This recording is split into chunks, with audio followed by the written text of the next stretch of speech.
औज़ुबिल्लाहिमिनश्शैतानिर्रजीम बिस्मिल्लाहिर्रहमानिर्रहीम। Soft analysis में तमाम अहबाब को खुश आमदीद। आज का हमारा मौजू जो है बड़ा दिलचस्प भी है, थोड़ा सा जो है वो डिबेटेबल भी है।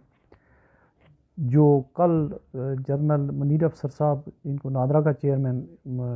अपॉइंट किया गया, इससे पहले एक जनरल नज़ीर भट्ट साहब थे, उन्हें चेयरमैन नैब बनाया गया था। तो हम 2-3 सवालों के जवाब ढूंढेंगे कि आया जनरल मुनीर साहब और जनरल नज़ीर साहब जो हैं ये बेहतरीन नादरा नैब के और नादरा के अच्छे चेयरमैन है, अच्छा इंतखाब है। और दूसरा जो है, क्या सिविल सर्विस जो है वो अपना वकार खो चुकी है, आहिस्ता आहिस्ता वो ख़त्म होने जा रही है, डिमिनिश हो रही है और उस ग्राउंड लूज़ कर रही है। और तीसरा जो है, क्या ये तकर्रियाँ जो है वो इस पे सिविल सर्विस पे अदम एतमाद है।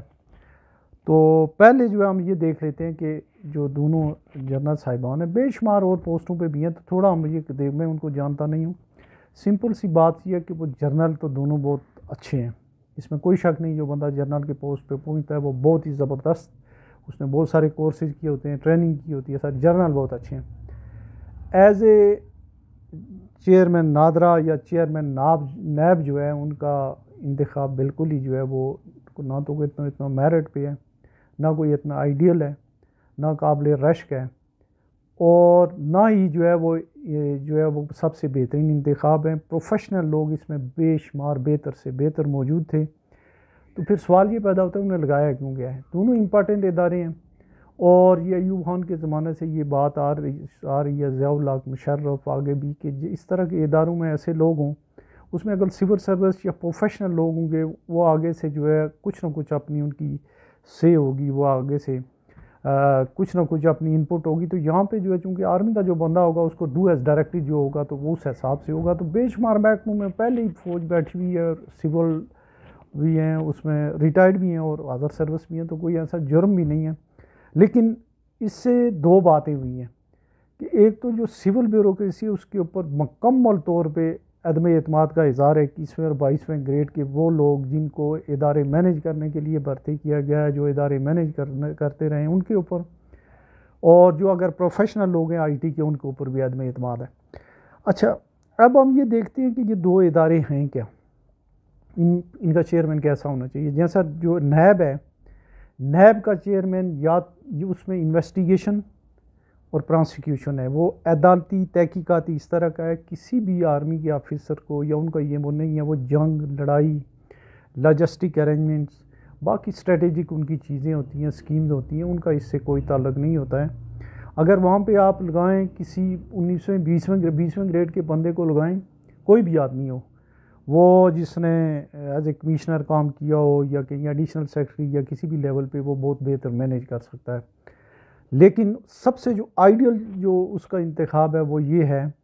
कि बंदा कोई पुलिस सर्विस से हो, जिसको प्रोसिक्यूशन का पता हो, इन्वेस्टिगेशन का पता हो, एफआईए का हो, और सबसे उम्दा बात यह है कि नैब का चेयरमैन जो है वो कोई रिटायर्ड जज हो। ये जो रिटायर्ड जज हो और उसका लीगल बैकग्राउंड हो, बेहतरीन इंतखाब वो है। लाइकवाइज जो नादरा है, नादरा का जो काम है वो बुनियादी तौर पे वजारत दाखिला के अंडर जो है कोई डीजी लेवल का कोई बंदा होना चाहिए। वहाँ पे जब वजारत एक सेक्रेटरी दाखिला के अंडर जो है जब काम कर रहा है ये नादरा, वहाँ एक सर्विंग जनरल साहब आ गए हैं, तो वो तो छुट्टी हो गई, वो उनकी जो वजारत दाखिला की तो पहले ही छुट्टी हो गई वज़ीर समेत। अच्छा, वहाँ ऐसा आदमी होना चाहिए अब जो मौजूदा हालात में कि जो हाईली एक्सपर्ट हो आईटी में। जनरल मुनीर साहब जो हैं वो इससे हैं, फाइटिंग ट्रुप से, इन्फेंट्री से हैं, उनका एक बड़ा शानदार कैरियर ज़ाहिर है, वो यहाँ तक पहुँचे हैं। उनका इससे कोई दूर दूर तक बिल्कुल ताल्लुक़ नहीं है कि ये क्या चीज़, ये आईटी क्या चीज़ होती है, और ये जो है, हाँ कुछ वहाँ पे वो उन्होंने अपना छोटा मोटा वो कर रहे हैं। उनकी ना तो इस तरह की कोई तालीम है और ना कोई लंबी चौड़ी जो है उनका इस बारे में जो है वो डाटाबेस जो मैनेजमेंट है और इसकी जो दूसरे जो इसकी जो नीटी गिटी है, इससे उनको कोई ताल्लुक़ नहीं है। लेकिन उन्हें भी लगा दिया गया। यहाँ पे जो लोग थे, जिन लोगों ने इस नादरा को जो है यहाँ तक पहुँचाया, इस वक्त एक बहुत ही ज़बरदस्त इदारा है वो। उसमें जैसे मेरा ख्याल है वो थे उस्मान मुबीन या इस तरह का नाम था, या वो हाईली क्वालिफाइड थे आईटी में, और आईटी की जितनी भी उसकी जो प्रॉस एंड कॉन्स हैं वो जानने वाले थे। तो इसमें बाकी लोगों को भी किया था, लेकिन जैसे हमारी जो है सिविल गवर्नमेंट जो है वो सिविल सुप्रीमेसी सिविल गवर्नमेंट जो है उसके ये हाल देखे 2-3 दिनों में 50 जैसे उन्होंने जो एक्ट पास कर दिए। इसी तरीके से उनको जैसे कहा गया वैसे ही हुआ। तो ये कोई इतना आइडियल वो नहीं है, लेकिन क्या ये कोई बहुत ही ख़राब बात है? वो भी इसलिए नहीं है कि पाकिस्तान में एक पूरी एक सिस्टम चला रहा है। सिंपली ये होगा कि वो उनको जैसे कहा जाएगा वो वैसे कर जाएंगे, बाकी उनको जो है सिस्टम का नीचे पता नहीं है, और ये इनका जो है वो डाउनफॉल भी हो सकता है। जैसे तारीख़ में बेशुमार इदारे ऐसे हैं जिनको ये समझ गए कि सारे हमारे आर्मी के लोग नूर खान हैं मैनेजरियल स्किल के हिसाब से, तो इदारे बहुत ख़राब हुए। मिसाल के तौर पे ज़ियाउल हक ने अपने ज़माने में जितने भी नेशनलाइज इदारे थे, वजारत दफ़ा सारी पैदावार सर जनरल सईद कादर उसके वज़ीर थे, और उन्होंने सारे एक इलेक्ट्रिकल एंड मैकेनिकल इंजीनियरिंग एक कोर है, EME कोर है, उसके उन्होंने इंजीनियर जो है ब्रिगेडियर एक मेजर जनरल जलालुद्दीन, और सिंपली मैं ये बताऊं सीमेंट के कारखाने 9 या 10 कारखाने सिर्फ जो है वो गाड़ियाँ बनाने वाले थे सारे जो उस वक्त वो चलते थे। उसमें सुजुकी मोटर थी, रिपब्लिक मोटर थी, ट्रेलर डेवलपमेंट ऑफ कॉरपोरेशन थी, उसमें कंदारा इंडस्ट्री थी। तो ये आखिर में जब ये हुआ कि वो नफ़े में चलने वाली जो है वो सारे के सारे उसमें ये ब्रिगेडियर और इस तरह के लोग थे, इंजीनियर थे पढ़े लिखे हुए। तो आखिर में जो है वो आखिर में नहीं 2-3-4 सालों के बाद वो सारे के सारे इदारे नुकसान में चले गए। इसी तरह से जितने भी ये मिसाल एक और इदारा है, मैं इसी तरह का नादरा टाइप का इदारा है, वो है स्पार्को, जिसने चाइनीज़ जो स्पेस के जो साइंसदान हैं जिनको उन्होंने जो है वो ट्रेनिंग दी गुज़श्ता 20-22 सालों में, वहाँ जो है वो कोई कभी कोई जनरल साहब होते हैं, कभी कोई आर्मी का रिटायर्ड अफसर होता है, या उसको वहाँ पे इदारा इसलिए है कि वहाँ पे नौकरी करें। ये इदारे इसलिए हैं कि ये इनकी इम्पोर्टेंस है, यहाँ पे नौकरियाँ वगैरह भी बहुत हैं। यहाँ पे बहुत ही ओवर स्टाफिंग नादरा में जो है वो ऐसे ऐसे लोगों को भर्ती किया हुआ है, कर्नल ब्रिगेडियर जो नहीं खोल सकते हैं, कंप्यूटर भी नहीं खोल सकते हैं, काम करने वाले दूसरे लोग हैं। जब किसी इदारे का ऊपर टॉप पे बैठा हुआ बंदा, उसको ये पता ही नहीं होगा,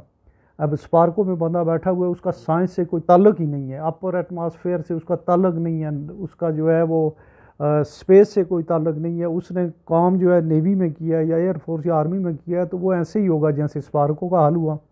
वैसे ही इसमें एक और अशरफ जहांगीर काजी या जहांगीर अशरफ एक लेफ्टिनेंट जनरल थे, उनको मुशर्रफ ने जो है वो बनाया था। तो वो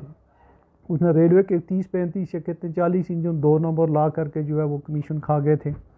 अच्छा, एक जो बात ये है कि अगर कोई सिविलियन आदमी का ऐसे हो जाएगा कि सिविल सर्विस का बंदा होगा कि उसको कोई टारगेट दिया जाए, उससे मिस हो जाए या कोई इदारा ख़राब हो जाए, तो उसकी बड़ी अकाउंटेबिलिटी है। आर्मी में अभी तक मैंने नहीं देखा है कि ये जो खासकर ज़ियाउल हक के ज़माने में या बाद में ये PIA वगैरह ये सारी और खेलों की जितनी तंजीमें, स्क्वाश की तंजीम हुई, पाकिस्तान स्पोर्ट्स ये ओलंपिक एसोसिएशन हुई, या दूसरी जितनी भी तंजीमें हैं यहाँ पे कोई फंड्स वगैरह होते हैं, इस तरह की चीज़ें समझाइए जाता है कि ये बेहतर मैनेज करेंगे, लेकिन इन लोगों से मैनेज नहीं हुई है। अगर स्क्वाश फेडरेशन का कोई प्रेसिडेंट होता, कोई ऊपर बंदा जहांगीर खान होता, हिदायत जहाँ होता, गोगी अलाउद्दीन होता, कमर जमा होता, तो जो है वो पता नहीं कहाँ से कहाँ होती वो, तो उसको जो है वो एयरफोर्स के ऑफिसरों के हवाले कर दिया था। इसी तरीके से हमारी जितनी पोर्ट्स हैं, 3-4 पोर्ट्स हैं, उनकी जो फिशरीज़ हैं, हार्बर अथॉरिटीज़ हैं, सारी की सारी जो हैं नेवी के ऑफिसर के पास, इन सब का बुरा हाल है। तो इसमें जो ये जो दूसरी बात है कि वो सिविल सर्विस का क्या, सिविल सर्विस सुकुड़ रही है और सिविल सर्विस बेतौकीर हो गई है, और इसके पीछे जो है ये सिलसिला अयूब खान के ज़माने में शुरू हुआ था। इसके रूए रवां भी इनकी अपनी ग्रुपिंग की वजह से था, उनके जो ग्रुप्स थे, और इनको बेतौकीर करने में जो है कुदरतुल्लाह शाब, ये जो है वो गुलाम इसाक खान, अल्ताफ़ गौर और 2-4 इस तरह के लोग थे जो कि अपने ICS ऑफिसर थे सारे के सारे, लेकिन इन्होंने जो है अपने लोगों को डाउनग्रेड करने के लिए उस वक्त जो डिक्टेटर्स और उन लोगों से मिल के अच्छी पोस्टिंगें तो खुद लीं, लेकिन उन्होंने जो है वो अपने साथियों को जो है ये 4-6 लोग जो थे उन्होंने 50-60 लोगों को जो है वो डिग्रेड किया। वो उसके बाद फिर जो है यहाँ और लोग आए, वो रुदाद खान आए और अजलाल अदर जैदी आए, और ये सारे के सारे लोग जो हैं इन्होंने खुद तो अच्छी पोस्टिंगें लीं, लेकिन जो दूसरे लोग थे जिनकी तरबियत थी जिनको इदारों में होना चाहिए था। ज़ियाउल हक के ज़माने के बाद जितने इदारे बने हैं, कोई एक इदारा नहीं है जिसको जिसको कोई प्रोफेशनल बंदा हेड कर रहा हो, और या ऐसे हो कि जिसमें कोई प्रोफेशनली जो है लोगों की जो है कोई बोर्ड ऑफ डायरेक्टर में लोग हों। इदारे इसलिए बन रहे हैं कि वहाँ पे लोगों की नौकरी हो, या इम्पॉर्टेंट इदारा है तो वहाँ इस तरह का बंदा इंस्टॉल कर दिया जाता है कि चलें ठीक है वो ये काम करता रहे। तो जो मीडिया पे जो फीडबैक आया इन दोनों के हिसाब से, पर्टिकुलरली जो चेयरमैन नादरा के हवाले से आया है, वो तो काफ़ी जो है वो मनफी है। और इसकी वजह से डेफिनेटली जो है जब आप ऐसा काम करेंगे कि ऐसे इम्पॉर्टेंट इदारे पे एक ऐसी शख्सियत को जो अपने प्रोफेशन में बहुत ही आउटस्टैंडिंग है और उसको ला के वहाँ पर रख देंगे, तो उसमें एक तो आर्मी की बेतौकीरी होती है जो पहले ही काफ़ी कंट्रोवर्सीज़ में है, और दूसरा जो है वो इदारा जो है उसके डाउनग्रेड होने के इंचार्ज होते हैं, जो है वो अप्रीहेंशंस होते हैं। पहले ही जो है वहाँ पे अपने जो फैज़ हमीद साहब हैं उन्होंने ओवर स्टाफिंग की हुई है, बल्कि यहाँ तक है कि उन्होंने ना सिर्फ वहाँ की हुई है बल्कि उसके अलावा भी जो है उन्होंने ये जो मीडिया हाउसेज़ हैं उनमें लोग रखवाए हुए हैं, उन्होंने दूसरी जगहों पे भी बेशुमार इस तरह की ओवर स्टाफिंग की हुई है। इसके अलावा एक जो और कंसर्न शो किया जा रहा है वो ये किया जा रहा है कि नैब में हाज़र सर्विस आर्मी के ऑफिसर जो हैं जिनका कोई प्रोसिक्यूशन इन्वेस्टिगेशन का तजर्बा नहीं है, वो बहुत लाइक फाइक लोग होंगे, और एक और एक्सपोजर जो है आर्मी के लोगों को जो है कंट्रोवर्शियल जो चीज़ें हैं उनकी तरफ वो ले जाया जा रहा है, जो आर्मी की गुडविल किसी हद तक बहाल हुई है। पर्टिकुलरली जो एयर मार्शल नूर खान के बाद जो आसिम मुनीर साहब ने ये जो अभी क्रैक डाउन किया कि वह ये भी हाफ हार्टेड है, लोगों ने बता दिया था उनको और प्रॉपर तरीके से जो है वो उतनी रिकवरी नहीं हो सकी है, लेकिन एक महीने में तकरीबन 6-6.5% रुपए की जो रिकवरी है, ये एक सक्सेस स्टोरी है। इसके अलावा स्टील मिल देखें, पोर्ट्स देखें, एयरपोर्ट्स देखें, कोई और इदारा देखें, सिविल एविएशन अथॉरिटी देखें, कहीं भी कोई खैरियत की खबर नहीं है। उसकी वजह यह है कि आर्मी, एयरफोर्स, नेवी के लोग जो हैं उनकी जो ट्रेनिंग होती है वो वार की होती है, लेकिन हमारी जो सिविल सर्विस है उसकी अपनी जो है वो जो अंदरूनी रिफ्ट्स हैं, उनकी बुज़दिलियाँ हैं, और उससे हट के जो है वो किसी एक जगह पे खड़े नहीं हुए। और अब जो है वो उनकी, अगर वो कहीं कमिश्नर हैं तो वो कमिश्नर के इख्तियारात नहीं इस्तेमाल कर सकते हैं, वो डीसी है तो डीसी के इख्तियारात नहीं इस्तेमाल कर सकते हैं। और मुशर्रफ के दौर से तो ऐसे हो गया है कि वो ये इदारे सारे तकरीबन जो है ये रिमोट कंट्रोल से चलने शुरू हो गए हैं। तो ये है जनाब मुख्तसर सी बात जो हमने की, और आखिर में इस पे बात होगी कि ये जो चेयरमैन, ये एक बिल्डिंग ये जो देख रहे हैं आप, ये स्टेट बैंक ऑफ पाकिस्तान की बिल्डिंग है, इसके ऊपर नादरा वालों ने कब्ज़ा किया हुआ है। ये जो बड़ी बिल्डिंग है नज़र आ रही है आपको, इसके ऊपर नादरा का कब्ज़ा है, बदमाशी से कब्ज़ा है। सेंट्रल बैंक की आप ये देखें कि यहाँ पे शराफत की जो है वो इंतहा है कि सेंट्रल बैंक के बिल्डिंग पे कब्ज़ा किया हुआ है। वहाँ चूँकि ब्रिगेडियर, कर्नल, इस तरह के लोग हैं, साथ में जो है वो स्टेट बैंक की छोटी बिल्डिंग जो है ये गुंबद सा, इसमें ये स्टेट बैंक की बिल्डिंग है, इस्लामाबाद ऑफिस है। अपना हेड ऑफिस बनाने के बावजूद जो है नादरा वाले जो है वो उसको नहीं छोड़ रहे हैं, और वहाँ जो है उनके दफ्तर भी हैं और उसका एड्रेस वगैरह जो है वो कहीं और का दे रहे हैं, लेकिन होते ज़्यादातर यहीं हैं। तो चले नादरा के चेयरमैन से जो जनरल मुनीर अफसर साहब हैं उनसे जो है दरख्वास्त है कि मेरे इदारे के लोगों में तो इतनी ज़रूरत नहीं है कि वो ये कह सकें कि आप ये इदारा, ये हमारी बिल्डिंग दे दें। अगर आप बिल्डिंग ही जो है दे दें तो हम ये समझेंगे कि स्टेट बैंक की हैंड ओवर कर दें। एक कौमी इदारा है और उन्होंने जो है लेट 60s में ये बिल्डिंग अपने लिए बनाई थी, किसी नादरा के लिए, या और नहीं कि उसके ऊपर कोई ज़बरदस्ती कब्ज़ा कर ले। तो होपफुली चलें जी, होप फॉर दी बेस्ट के दोनों लोगों को ये किया गया है। वो जर्नल तो बड़े अच्छे थे,